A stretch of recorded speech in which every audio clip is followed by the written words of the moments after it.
A young woman, once a promising historian, now a waitress buried under the crushing weight of her mother's medical bills, finds a forgotten leather portfolio. Inside lies not just a fortune in cash, but a priceless link to the city's past. Fragile, century-old letters. For her, the money is a miracle, a way to save her mother from the drab, uncaring state facility she's fading away in. But her soul, the part of her that reveres history, sees a different kind of treasure. She chooses to protect the legacy, to do the right thing. And for that honorable choice, she is branded a thief, publicly humiliated by her ambitious manager, and cast out onto the street, her last shred of hope extinguished. Her life is in ruins. But that is not where her story ends. Hours later, the quiet elderly man who left that portfolio behind returns to the diner.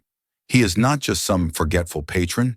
He is Julian Croft, the reclusive billionaire founder of the entire corporate empire that owns the restaurant, and the portfolio contains the very soul of his family's history. He has come for answers, and he wants to know why the one person who understood the true value of his past was fired for trying to steal it. The scent of burnt coffee and industrial-grade cleaning solution was the permanent backdrop to Clara Sullivan's life. It seeped into the threads of her cheap polyester uniform and settled deep in her soul, a constant reminder of a dream deferred. At 5:58 a.m., the fluorescent lights of the Silver Plate Diner hummed to life, casting a sterile, unforgiving glare on the cracked teal vinyl of the booths and the scuffed linoleum, a map of a million hurried footsteps. For Clara, it was another Friday, the start of a weekend double shift that promised aching feet and the bare minimum to keep the wolves from the door. The real weight, however, wasn't the long hours or the condescending customers. It was Eleanor. Her mother, once a vibrant English professor with a mind like a library of first editions, was now a ghost haunting the halls of a state-funded memory care facility. Alzheimer's was a thief, stealing her mother piece by piece, leaving behind a bewildered stranger in a familiar shell. The facility was clean but soulless, and the bills were a relentless monthly tidal wave threatening to pull Clara under. A final notice printed on jarring pink paper was tucked inside her worn purse, a constant, shameful secret. Sullivan, Section 3 needs a full wipe down. I can see yesterday's syrup from here. Let's display some synergistic proactivity today, shall we?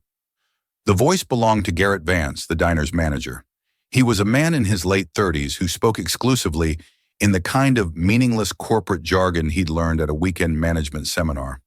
He wasn't just a manager, he was a brand ambassador. And the diner wasn't a restaurant, it was a gastronomical experience unit. His world was one of KPIs, efficiency metrics, and a deep-seated belief that any problem could be solved with a new laminated sign. He saw his staff not as people, but as underperforming assets. Yes, Mr. Vance, Clara replied, her voice a flat, practiced shield against his enthusiasm.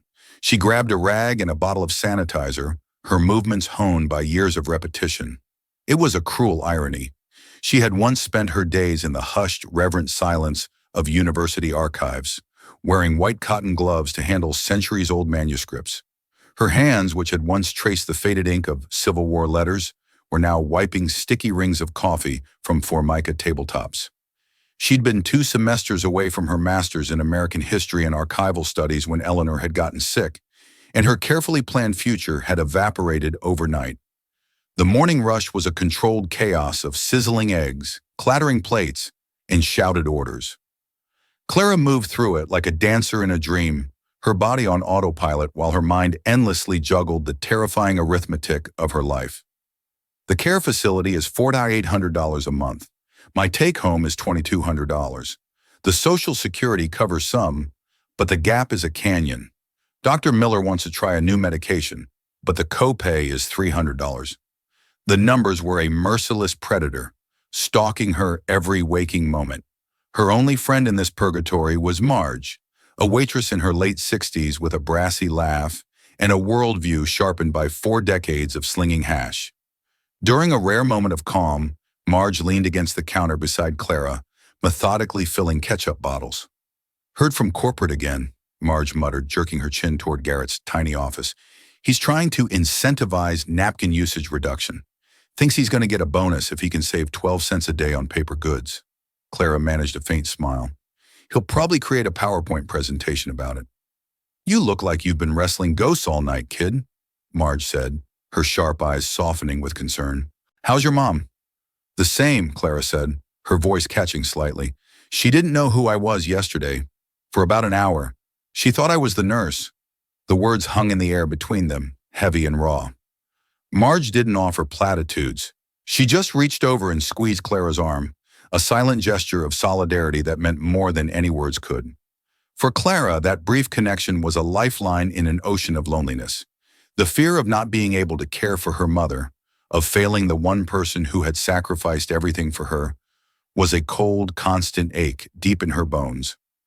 It was just after 1 in the afternoon, as the lunch rush was beginning to ebb, that he came in. He was an elderly man, perhaps in his late 80s, dressed in a simple tweed jacket that had seen better days and a pair of worn corduroy trousers. He moved slowly with a quiet dignity and chose a booth in the corner, away from the main traffic. He didn't seem demanding or fussy. He ordered a cup of black coffee and a bowl of tomato soup, unfolded a well-creased copy of the Wall Street Journal, and settled in. Clara barely registered him beyond his polite, sad eyes and the quiet thank you he murmured when she brought his order. He stayed for nearly an hour, nursing his coffee and reading his paper, lost in his own world. When he left, he placed a $10 bill on the table for his $7 check. As Clara moved to clear the table, wiping away the cracker crumbs and collecting the bowl, her rag caught on something wedged deep between the vinyl seat and the wall. She reached down and pulled.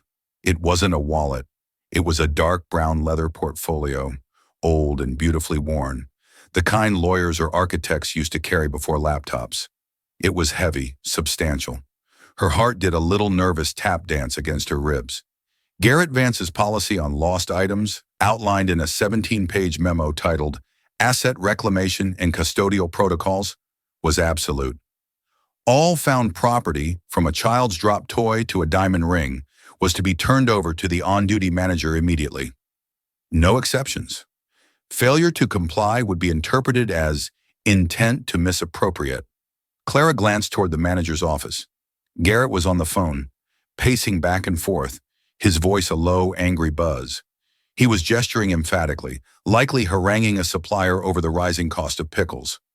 Handing the portfolio over now would mean interrupting his tirade, being subjected to a lecture, and filling out a 3-part found item log form. It would be a whole production. I'll just wait until he's off the phone, she reasoned.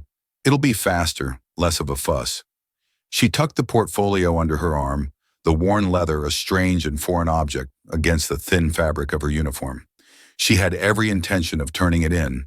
In 10 minutes, 15 at the most, she would march into his office and place it on his desk. It was the right thing to do. It was the only thing to do. But as she turned to take an order from a family of 4, she was blissfully unaware that this simple, practical decision was about to detonate her life. The weight of the portfolio was a constant, unsettling presence. Through 3 more tables and a half-dozen iced tea refills, it felt like a lead brick chained to her arm. It was too bulky for her apron pocket, so she held it awkwardly at her side, trying to keep it inconspicuous. Garrett was still on his call, his voice now rising in frustration. The diner had entered its afternoon lull, that quiet, hazy period where the staff restocked and prepared for the dinner onslaught. Clara saw her chance. She slipped into the employee break room, a space no bigger than a walk-in closet that smelled perpetually of stale microwave popcorn. She needed a moment to think. Her heart was beating a frantic, anxious rhythm. She hadn't done anything wrong. She was just waiting for the right moment. But the portfolio seemed to radiate a strange energy. Her historian's curiosity, a part of her she thought had long since gone dormant, began to stir. What if there was some identification inside? A business card, a name, a phone number. If she could contact the owner directly, she could bypass Garrett's infuriating bureaucracy entirely. It would be a simple human transaction. The man could return, retrieve his property, and be on his way. A clean, efficient solution. With hands that trembled slightly, she laid the portfolio on the small, wobbly table. The leather was supple and cracked with age, and the brass clasps were tarnished green. It opened with the soft sigh of old hinges. The first thing she saw was the money. Her breath hitched. Tucked into an interior pocket was a thick bundle of cash, held together by a simple paper band from a bank. They were all $100 bills. She didn't need to count them to know it was a staggering amount. Maybe $15,000. The number hung in the air, sucking all the oxygen out of the tiny room. $15,000. It wasn't just money. It was a solution. It was 3 months at the care facility, paid in full. It was the new medication. It was catching up on her own overdue rent. It was a chance to stop drowning, to take a single clean breath without the taste of panic. Her mind, starved of hope for so long, began to race, painting a dangerously seductive picture. Who would even know? The man was old. He looked wealthy but absent-minded. He might not even realize it was gone for days. He might not even remember leaving it here. She could take it. She could walk out the door at the end of her shift, pay off the most critical bills, and her life would be manageable again. She thought of her mother's vacant eyes, the brief, terrifying moments when she was a stranger to her own daughter. Wasn't her mother's peace of mind worth more than some rich man's pocket money? Her resolve wavered, the temptation a physical ache in her chest, but then her eyes fell to the main compartment of the portfolio. It wasn't filled with modern reports or spreadsheets. It was filled with letters, dozens of them tied in bundles with faded silk ribbon. The paper was yellowed and brittle with age, covered in the elegant, looping cursive of a fountain pen. Her training, her passion, the very core of who she was, took over. She carefully, almost reverently, lifted one of the bundles. The top letter was dated October 12th, 1928. The paper wasn't wood pulp, it was high-quality linen rag, the kind that could last for centuries if cared for properly. The ink was a deep sepia, likely an iron gall ink that had oxidized over time. This wasn't just a collection of old letters. This was a primary source document. This was history. She gently untied the ribbon. The letters were from a man named Thomas Croft to his son, Julian. They spoke of building a business from scratch, of struggles during the Great Depression, of ideals and ethics, and the meaning of a family name. They were a father's wisdom, his hopes and fears, carefully preserved on paper. This portfolio didn't just contain cash. It contained a man's soul. It contained the foundation of a family, a legacy passed down from a father to his son. Something inside Clara shifted decisively. The cash was paper. It was a means to an end. But these letters, they were irreplaceable. They were a piece of a life, a tangible connection to the past. To take the money and discard the rest would be more than theft. It would be an act of desecration. It would be a betrayal of her own deepest beliefs. She couldn't do it. The desperate, logical-seeming temptation of a few moments ago now felt like a monstrous sacrilege. Her purpose became crystal clear. She had to protect this. Not just the money, but the history. She began to search for a more current piece of identification. Tucked in a side pocket was a simple, elegant business card. It read only, Julian Croft. No title, no company, just a phone number. She carefully retied the ribbon around the letters, closed the portfolio, and took a deep, centering breath. The battle within her was over, and her better self had won. She would do more than the right thing. She would do the thoughtful thing. She would call the number, explain the situation, and ensure these precious documents were returned directly to their owner, safe from the careless handling of a man like Garrett Vance, who would see them only as clutter. She pulled out her cheap cell phone and dialed the number. As she pushed open the break room door and stepped back into the diner's sterile light, a man's voice answered on the second ring. "This is Croft." "Mr. Croft, my name is Clara Sullivan," she began, her voice low. "I believe you left something at the silver plate." But before she could finish her sentence, a shadow fell over her. She looked up into the triumphant, sneering face of Garrett Vance. He snatched the phone from her hand, ending the call, his eyes gleaming with cold, reptilian satisfaction. "Well, well, Sullivan," he hissed, holding up her phone like a piece of damning evidence. "Making private calls on company time? And what's this?" He pointed a thick, accusatory finger at the leather portfolio in her other hand. Trying to arrange a little finder's fee for yourself behind my back? The walk to Garrett Vance's office was a slow-motion nightmare. It was only 20 feet, but it felt like a mile under the sudden, intense scrutiny of the entire diner. Marge shot her a panicked look from the coffee station. The dishwasher paused, his hands dripping with soapy water. A few customers turned in their booths to stare. Clara's stomach felt like it was full of ice water. This wasn't a misunderstanding. This was an ambush. Garrett had been waiting, watching for her to make a single misstep. The office was a shrine to his own mediocrity. The walls were covered in corporate posters with slogans like, "Teamwork, because it's spelled with me." A row of cheap plastic trophies for highest regional sales growth sat on a filing cabinet. On his desk, next to a meticulously organized set of colored pens, was a monitor displaying the diner's security camera feeds. He didn't ask her to sit. He threw her phone onto the desk and jabbed a finger at the screen. "I've been watching you, Sullivan, ever since you found that portfolio." He rewound the footage, providing a running commentary of venom. Timestamp 1:14 p.m. You discover the property. Do you follow protocol? No. You conceal it. Then for the next 15 minutes, you walk around with it, serving customers, biding your time. He fast-forwarded. And then timestamp 1:31 p.m. You take the property into the break room, the only location on the premises without direct camera surveillance. A perfect little blind spot. And what were you doing in there for 5 whole minutes, Sullivan? Counting your haul? Deciding how much you could skim off the top? Clara felt the blood drain from her face. "No, that's not what happened. You were on the phone. I was waiting. I went in there to look for an ID to contact the owner directly."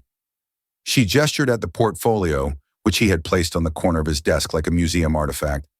"His name is Julian Croft. I was calling him when you—" "A likely story," Garrett scoffed, cutting her off. "You were trying to circumvent procedure, to cut me out of the equation. You saw a big score, and you decided to handle it yourself." Section 9, subsection C of the Employee Handbook clearly states that any attempt to independently contact the owner of a lost item is a direct violation of the chain of custody. He was practically glowing with self-righteousness. He had her trapped in his web of corporate rules. "I know your situation, Sullivan," he continued, his voice dropping to a tone of feigned sympathy that was more insulting than his anger. "I see the final notices that come in the mail for you. I know you're struggling. Desperate people do desperate things. You thought you could solve your problems with one lucky break." The personal nature of his attack, the fact that he'd been snooping on her mail, hit her like a physical slap. He was twisting her poverty into proof of her guilt. All her exhaustion, all the sacrifices she made for her mother, were being reframed as the motive for a crime she didn't commit. "That's not true," she whispered, her voice trembling with a potent mix of rage and despair. "There are old letters in there, from 1928. They're fragile. They're important. I was worried they'd get damaged or lost if I just handed them over to be locked in a safe." Garrett let out a short, barking laugh. "Old letters? Oh, that's rich. You're a waitress, Sullivan, not a museum curator. You violated policy. You concealed company-recovered property with the clear intent of personal gain. And at Starlight Hospitality," he said, puffing out his chest, "we have a zero-tolerance policy for that." The phrase hung in the air. A death sentence. "Please, Mr. Vance," she begged, the fight draining out of her, replaced by a cold, primal fear. "I need this job. My mother. She's sick. Frankly, your personal issues are not a factor in this performance review," he said, his face a mask of detached indifference. "Perhaps you should have considered the potential impact on your mother's care before you decided to become a thief." He leaned across the desk, savoring the moment. "Clara Sullivan, your employment with Starlight Hospitality is terminated, effective immediately. Collect your personal effects from your locker. I will have your final paycheck mailed to you, minus a deduction for the uniform. You have 5 minutes to vacate the premises." Humiliation, hot and suffocating, washed over her. He wasn't just firing her, he was destroying her, and he was doing it with an audience. He followed her out of the office and stood by the cash register, arms crossed, like a Roman general overseeing an execution. "Let this be a teachable moment for everyone," his voice boomed across the now silent diner. At Starlight, we are a family built on trust and adherence to protocol. This is what happens when one member of that family decides they are above the rules. Clara felt the weight of every stare. She was no longer Clara, the quiet waitress. She was a spectacle, a cautionary tale, a thief. Marge rushed to her side, her face a mask of outrage and concern. Clara, what the hell happened? He fired me, Clara choked out, unable to meet her friend's eyes. He thinks I tried to steal that man's portfolio. Her cheeks burning, she fumbled in her locker for her purse and thin jacket. She didn't say goodbye to Marge.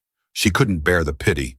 She pushed through the glass doors of the diner, the bell above tinkling a cheerful, mocking farewell. Outside, the afternoon sun felt harsh and alien.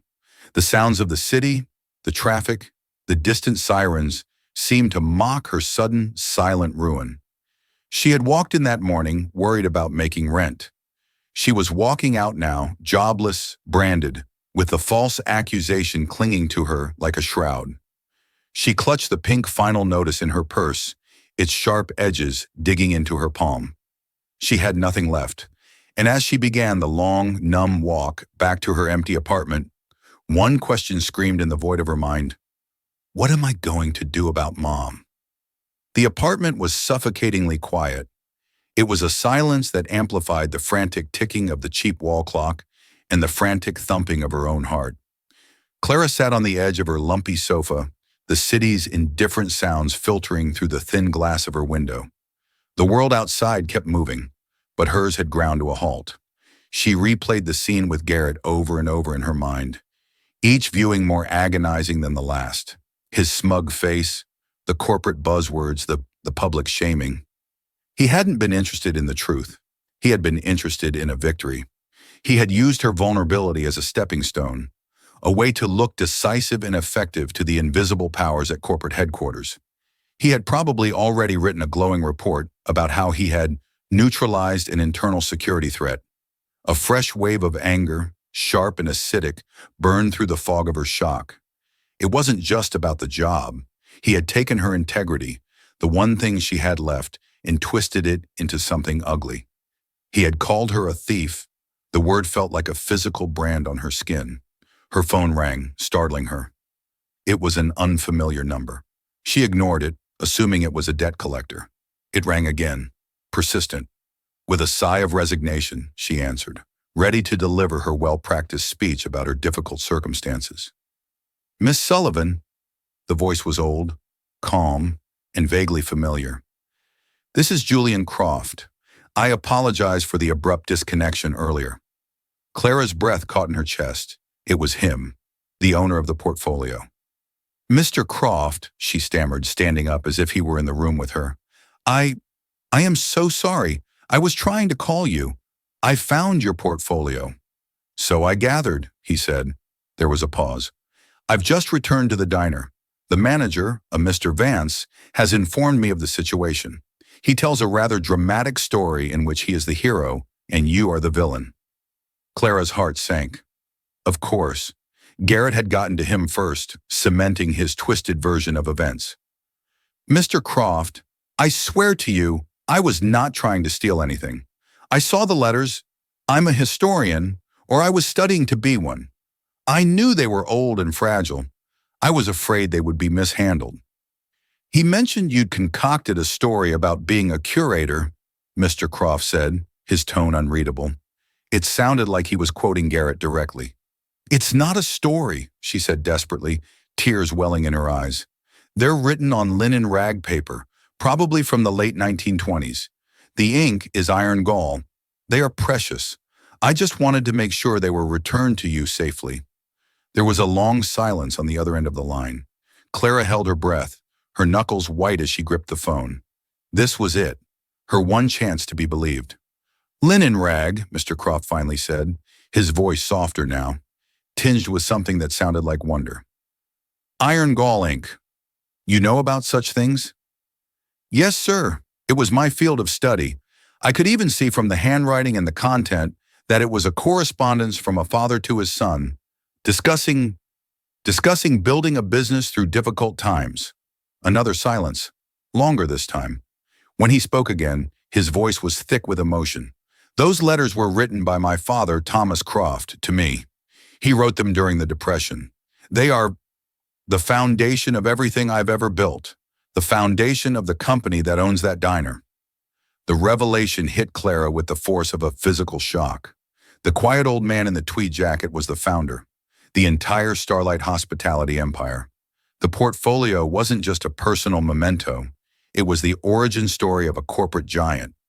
"Mr. Vance is a fool," Julian Croft said, his voice now cold and hard as granite. "He is a man who knows the price of everything and the value of nothing. He saw a bundle of cash. You saw a legacy. I would like to see the security footage of this incident. I am still at the diner. I suspect the cameras will tell a very different story from the one your former manager has spun." The call ended. Clara sank back onto the sofa, her body trembling. A tiny, fragile spark of hope flickered to life in the vast darkness of her despair. She was no longer just an accused thief. She was a witness, and the truth was on a hard drive, waiting to be seen. Back at the Silver Plate Diner, a nervous sweat had begun to form on Garrett Vance's brow. He had expected the old man, Mr. Croft, to be grateful, to shake his hand and thank him for his vigilance. But the man wasn't grateful. He was quiet, intense, and his eyes seemed to look straight through Garrett's carefully constructed facade. "The footage, you say?" Garrett stammered, forcing a confident smile. "Of course, certain." The hum of the computer fan was the only sound in Garrett Vance's small, suffocating office. On the monitor, the grainy footage played out its silent, damning ballet. Julian Croft stood behind him, a statue carved from old tweed in silent fury. His presence was not loud, but it consumed all the oxygen in the room. They watched Clara find the portfolio. They saw her glance towards the office, see Garrett on the phone, a clear and undeniable moment of hesitation born of professional deference, not criminal intent. Garrett, feeling the narrative slip from his grasp, tried to regain control. "There," he whispered, his finger jabbing at the screen. "You see? The concealment, the deviation from protocol." Croft's reply was a low rumble, devoid of emotion. "I see a woman waiting for her manager to conclude a call." The footage continued. They saw Clara, portfolio held awkwardly at her side, move through the diner with a weary but undeniable grace. She knelt to return a dropped crayon to a child, her face softening into a genuine, unforced smile. She leaned in, patient and kind, to help an elderly man decipher the specials board. She was not a predator stalking her prey. She was a caregiver in a world that had offered her no care. Every small act of decency was a brushstroke in a portrait of a character utterly at odds with Garrett's depiction. Then the entry into the break room. "The blind spot," Garrett announced, his voice a reedy, desperate thing. 5 minutes. Anything could have happened. She was counting the money, sir. I'm certain of it. Planning her exit." The on-screen Clara emerged, and Julian Croft leaned in, his old eyes sharp as a hawk's, missing nothing. He saw what the camera and Garrett could not truly interpret: the change in her countenance. It wasn't the furtive glance of a thief who just secured her prize. It was the expression of someone who had made a difficult, profound decision.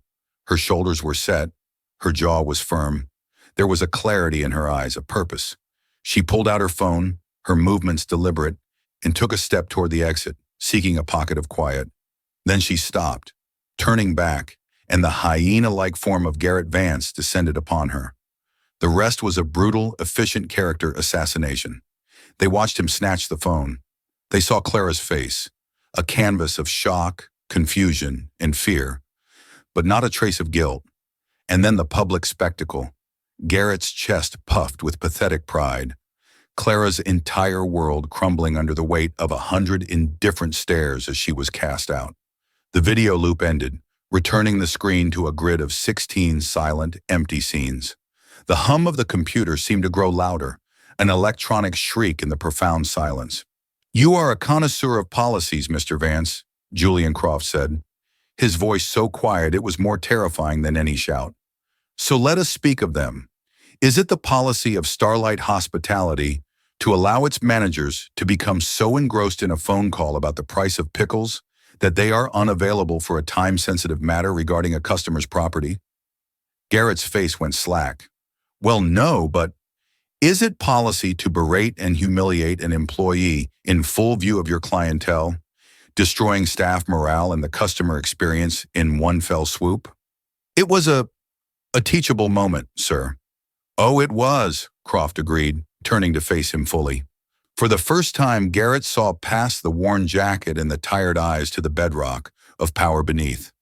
He saw the man who had built cities of commerce from nothing, who had crushed competitors and bent markets to his will. He was looking at the architect of his own small, meaningless world. It has taught me a great deal about you. Croft's voice was as cold and precise as a surgeon's scalpel. I saw a woman who found my property. I saw her attempt to follow procedure, only to be blocked by your own self-importance. I saw her continue to perform her duties with compassion and diligence. I saw her retreat to a private space, not to steal from the portfolio, but to protect its contents from a public spectacle while she sought identification. A common thief, Mr. Vance, would take the cash and discard the rest in the nearest bin. It is the most basic, artless form of the crime. She did the opposite. She sought to protect the whole of it. And she was attempting to call me, an act that is the antithesis of theft, when you, in your infinite managerial wisdom, chose to assault her. I did not assault her, Garrett squeaked, a bead of sweat tracing a path down his temple. You laid hands on her person to confiscate her property without cause. You slandered her name. You used your knowledge of her private financial distress, a grotesque invasion of privacy in itself, as leverage to justify your own pathetic power play. You are a man who sees rules but not reasons, policies but not people. You saw a bundle of cash. She saw a life. My life. Croft reached into his own pocket, producing a sleek modern smartphone that looked utterly out of place in his hand. He tapped the screen once. It was not a call. It was a text message, already composed. He pressed send. My father, Thomas Croft, whose words you so casually dismissed, had a rule of his own. He wrote it to me in one of those very letters in the winter of 1933. He said, Julian, you can build a company with smart men, but you can only build a legacy with men of character. The moment you value the former over the latter, you have begun to rot from the inside out. He looked Garrett Vance up and down, his gaze filled with a weary ancient disgust. You, sir, are the rot. Garrett's desk phone rang, shrill and demanding. He stared at it as if it were a venomous snake. You should answer that, Croft said softly. That will be Helen Gable, my head of operations. She is remarkably efficient at taking out the trash. For 3 days, Clara's world was the size of her apartment. The four walls were a membrane between her and a life that had been irrevocably broken. The hours bled into one another, a gray slurry of fear and shame. She would sit on the edge of her sofa, the pink final notice from her mother's care facility, a constant taunting presence on the coffee table, and try to breathe. But the air was thick with failure. The silence was the worst part. It was a hungry, predatory thing, filled with the echoes of Garrett's accusations and the imagined sound of her mother's confused, lonely voice. In that silence, she relitigated her own choices. Should I have just taken the money? The thought was a serpent, coiling in the pit of her stomach. If she had, her mother would be safe. She would still be drowning, but in a different, more manageable sea. Instead, she had chosen honor. She had clung to the dusty, forgotten principles of her former life, the reverence for history, for legacy. And for what? To be branded a thief? To be unemployed? To be utterly, comprehensively ruined? Her integrity felt like a cold, useless stone in her hand. She spent an entire afternoon online, searching for waitress jobs, her heart sinking with each listing. Must have a positive attitude. Team player essential. Background check required. How could she pass a background check when her last manager would surely tell them she was fired for theft? The brand was permanent. Garrett hadn't just fired her, he had poisoned every well she might ever drink from again. On the third morning, she woke with a grim, hollowed-out resolve. There was only one path left. She began to catalog her meager possessions. Her grandmother's silver locket, a small collection of first-edition history books, her one indulgence from a life before. her laptop. Each item was a memory, a piece of herself, and she would have to sell them all for pennies on the dollar to buy her mother another week, another month, in a place that didn't smell of despair. She was dismantling her own history to pay for her mother's present. The irony was so bitter it made her want to weep. The phone rang, shattering the suffocating quiet. An unknown number with a crisp, professional area code she didn't recognize. She braced herself for a debt collector and answered with a flat, defeated, "Hello? Am I speaking with Miss Clara Sullivan?" The voice was female, calm, and impeccably clear. It held an authority that made Clara sit up straight. "This is she. Miss Sullivan, my name is Amelia Vance. No relation, I assure you. And I am the executive assistant to Mr. Julian Croft. Mr. Croft would like to schedule a meeting with you at your earliest convenience. He has asked that you join him at the Croft Tower downtown tomorrow morning at 10. Clara's mind went blank. The words didn't compute. A meeting? Croft Tower? It was a landmark, a monolith of black glass and steel that dominated the city skyline, the global headquarters of his empire. A meeting? With me? Why? Mr. Croft prefers to discuss such matters in person, the voice replied, polite but firm. A car will be waiting for you at 9:30. Please do not trouble yourself with any transportation costs. We look forward to seeing you, Miss Sullivan. The line went dead. Clara stared at her phone, her heart hammering against her ribs, a frantic, terrified rhythm. This wasn't right. This wasn't what happened to fired waitresses accused of theft. This was a summons. Was he suing her?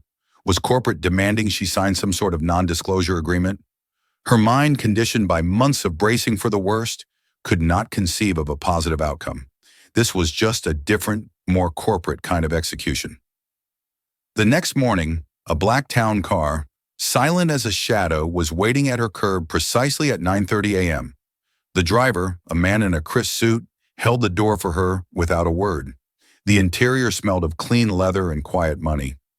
As they glided through the city streets, moving from her world of cracked pavement and struggling storefronts to the gleaming canyons of the financial district, Clara felt like a ghost being ferried to the underworld. The Croft Tower lobby was a cathedral of commerce. Ceilings soared 50 feet into the air, walls were clad in pale Italian marble, and a silent digital waterfall cascaded down one side. Men and women with sharp suits and sharper eyes strode with purpose across the polished granite floors. It was a world away from the sticky linoleum of the Silver Plate diner. Clara, in her one good blazer and carefully pressed slacks, felt as conspicuous as a field mouse in an eagle's nest. Amelia Vance met her at the reception desk. She was a woman in her 40s with an air of serene competence. "Miss Sullivan, Mr. Croft is expecting you. This way, please." They didn't go to a corporate office. They bypassed the main elevator banks and entered a small private lift, paneled in dark cherry wood. It ascended without a sound, opening directly into a room that stole Clara's breath away.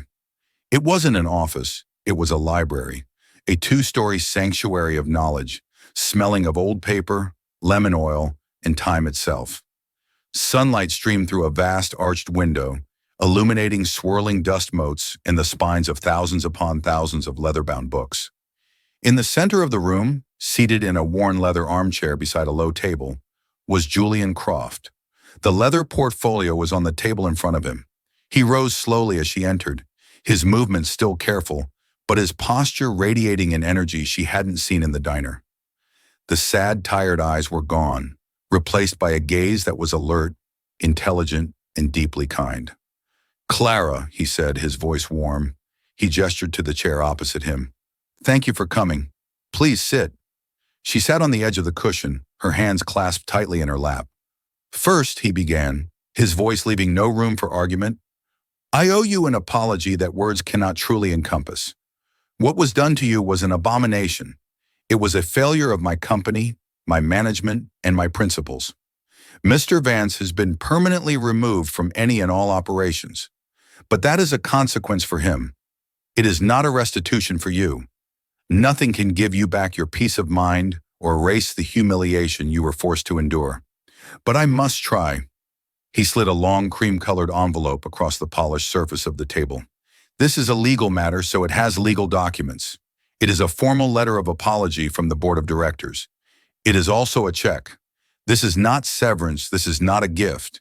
It is punitive damages for wrongful termination and slander, calculated by my legal team based on the maximums allowed by law, plus a significant personal bonus from me for an act of profound integrity. Clara's hands trembled as she opened the envelope. The number on the check seemed to vibrate on the page, a string of zeros that didn't feel real. It was enough. It was more than enough. It was safety. It was dignity for her mother. It was a future. A wave of dizziness washed over her. But that, he continued, his voice pulling her back, is just the money. It's a crude tool to fix a crude problem. It does nothing to address the actual value of what you did. He reached for the portfolio, his movements now reverent. He untied the silk ribbon from one of the bundles of letters and carefully slid one from its envelope. You said you were a historian, he said, looking at her intently. I was studying to be one, she corrected softly. A long time ago. The past is never that long ago, he murmured, holding the fragile paper. My father wrote this one in 1928, just before the crash. I was 12. He was trying to explain to me what it meant to build something. He wrote, and here his voice grew thick with memory as he read from the page. A business, Julian, is not the brick and the mortar, nor the numbers in a ledger. Those are its skeleton. The soul of a business is the trust you build, the promises you keep, and the understanding that your name is worth more than your profits. Never hire a man who does not understand this, and never become one. He looked up at her, his eyes shining with unshed tears. You understood that, Clara, instinctively, in a moment of extreme personal duress, when you had every reason and every opportunity to take the skeleton, you chose to protect the soul. He placed the letter back on the stack with infinite care. Which brings me to my problem. I have spent 60 years building the skeleton, a global empire of assets and revenue streams. And I have allowed the soul to be packed away in boxes, stored in a climate-controlled vault in Delaware. My father's letters, my mother's diaries, the blueprints of our first factory, annotated by hand, the story of where we came from. It has no guardian. It has no voice. He leaned forward, his gaze locking with hers. I am an old man, Clara. I don't have time to build a new team, to interview 100 candidates who have the right resume, but the wrong heart. I need someone who understands, someone who has proven they understand. I want to create the Croft Family Archives and Historical Foundation, a living institution dedicated not just to preserving our past, but to funding young historians, people like you were, so they don't have to give up their dreams. He pushed a second document across the table. It was a single page, a formal job offer. The title was Founding Director. The salary made the check in her lap seem small. I am not offering you a job, he said, his voice quiet but intense. I am asking you to finish the work you started in that diner. To be the guardian of my family's story, I am offering you your life back, the one you were meant to live. Clara stared at him, at the letters, at the offer on the table. The library, which had seemed so vast and intimidating, now felt like a harbor. The air, which had been unbreathably thin, now filled her lungs. The tears that came were not of gratitude, or relief, or shock. They were tears of recognition. She was seeing the woman she was supposed to have become, a woman she thought had died years ago. And here he was, this quiet old man, showing her that she had been there all along, waiting. She finally found her voice. It was not the whisper of a waitress, nor the choked cry of a victim. It was the clear, steady voice of a historian. When can I start? A month later, Clara sat in a bright, airy room, holding her mother's hand. The sunlight streamed through a large, clean window, illuminating a vase of fresh peonies on the bedside table. The air smelled of flowers and lavender, not antiseptic. This was the Willows, a place where care was not a line item on a budget, but a philosophy. Eleanor was calmer than she had been in years, the new medications and the peaceful environment working a quiet magic. She turned to Clara, her gaze momentarily lucid, a flicker of the brilliant woman she once was. You look happy, my love, Eleanor whispered, her thumb stroking the back of Clara's hand. Your eyes are shining. I am, Mom, Clara said, her heart swelling with a feeling so full it almost hurt. I really am. The following Monday, she stood in her new office, which adjoined the main library at Croft Tower. For now, it was just an empty room with a large oak table. But in the coming weeks, crates would arrive from Delaware, filled with the soul of a family. Her family now, in a way, her responsibility. She walked to the window, looking down at the city sprawling below. From this height, she could just make out the neighborhood where the Silver Plate Diner stood, a tiny, insignificant box in the vast tapestry. She thought of Garrett Vance, a man so small he had to tear others down to feel tall. She thought of the desperation that had been her constant companion for so long. They seemed like elements from someone else's story. She turned back to the empty table. On its polished surface, she had placed the first item for the new archive, the worn brown leather portfolio. She ran her hand over its cracked surface. It was not a symbol of her suffering, but of her salvation, a relic of the moment her life had been tested to its foundations and had held. She pulled on a pair of white cotton gloves. Her hands were steady. They were home. She opened the portfolio, lifted the first bundle of letters, and began her work. Not just the work of preserving a legacy, but the work of building her own, one page, one story, one day at a time. The past was safe in her hands, and for the first time, so was the future.